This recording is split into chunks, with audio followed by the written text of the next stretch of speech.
আনন্দে মাতিয়া সাগরে ভাসাইয়া সেই যে চইলা গেল ফিরাইল না।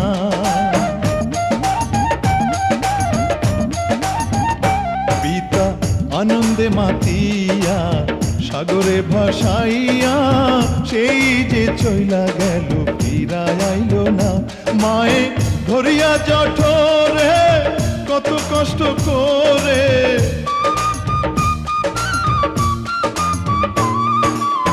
ধরিয়া জঠরে মায়ে ধরিয়া জঠরে কত কষ্ট করে 10 মাস 10 দিন পরে পেল বেদনা।